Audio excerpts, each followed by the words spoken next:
Truly, we're living in a time of an emotional roller coaster, up and down. Like, are we going into Rafah now? Are we still continuing the preparational missions and finding and destroying tunnels throughout Gaza? What's next? What's going on in these campuses? It feels like 1939. It feels like Oxford. You know that, there was this university that said we will never fight Hitler, and in Oxford, England. And different places in different European countries, they said we will stand with Hitler. And it was a huge movement on the campuses until Winston Churchill, he came out and he said, no, we will stand up for what's right. We'll stand for freedom. We're not going to bow down to a diabolical ideology. And as the Aliyah Return Center, literally the sun's going down. You see it's getting dark. We are beginning to commemorate the Holocaust Remembrance Day. And I'm so amazed, as the Aliyah Return Center, have over the years been able to receive help Holocaust survivors, give them rings, bless them in many ways. But even as the children of SS Nazi officers come here and share their stories, you'll hear more about this tomorrow. But I just thought, man, check this out. And Israel's going through such a roller coaster. It's like Amos chapter 9, verse 9. It says, the nation of Israel will be shaken. It's a widespread time of introspection, asking questions about faith, about why are we going through such turmoil, and God will protect us. So we're drawing close to God, and it's called Yom HaShoah now, Holocaust Remembrance Day. We commemorate the 6 million Jews lost during the Holocaust. Established in 1959, it's observed on the 27th of Nisan. Sirens will sound tomorrow. And you're gonna see that there's stories of victims of the Holocaust that will come out and share. And during this time of great danger in Israel, rockets are falling.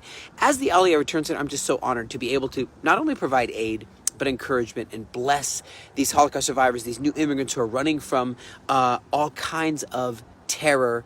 And imagine going through a Holocaust and then having to deal with this. Thank you for standing in the gap. Check this video out. We're on our way to meet a bunch of wonderful German friends who are part of the March of Life. Now, as you recall, there were some marches for death, and destruction of the Jewish people. And now there are those who want to march in solidarity with Israel, even in the Galilee. Often it's done in Jerusalem, and that's phenomenal. But maybe something's happening right here in the Galilee. We're going to go see them and talk to them. I opened my eyes as a young girl and saw this world that we live in. She never put this burden that she carried with the injuries that she sustained in Auschwitz onto her family. She led with strength and as a great example and taught us from a place of love. And there's a museum, Holocaust Museum in Nazareth, and it has her number, my mother's number, 5608. She just told us, she showed us an outlook on the world which was positive and strengthened us as children. We were a family all alone, even uncles and aunts I never had. I could never go to grandma's house for cookies. I was all alone. We were a very close-knit family, and my mom wanted to raise a family, and that was a very big goal for her. It's our responsibility and we must tell the stories one to another, treat each other as humans, and respect different races, different religions.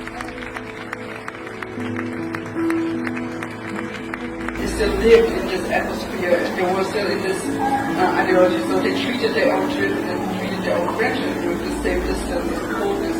A real relationship was never really possible. But he also was distance. When my dad's sister found out that for that length of time, 2.5 years is a length of time, that they were hiding Jewish people in the house, she was mad at my dad. They had problems together. What can we do now? Not to be indifferent, be caring, and just spend a portion of your life helping others. I think that is so important. He taught me not to volunteer. I volunteer. I work 12 to 14-hour days, and people ask me, how do you find time to volunteer? You can find time. But volunteering is important because you go out to the community, and some of the best friends that I met volunteering. Okay, time to be about doing something together. I would like to challenge each and every person, not only to hold the hand of a Jewish person, walk this journey together. Pray for the ministry of Aliyah, ministry of absorption here in the Galilee. The work of the Jewish agency, but to really get involved.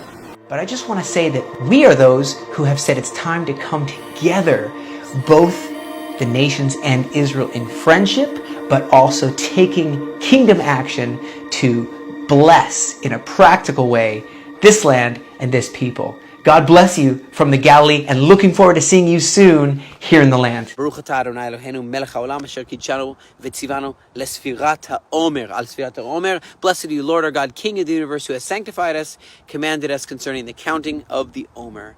Hayom yom 12 lesfirat ha'omer. Today is the 12th day of the Omer count. Very soon we're going to count 13.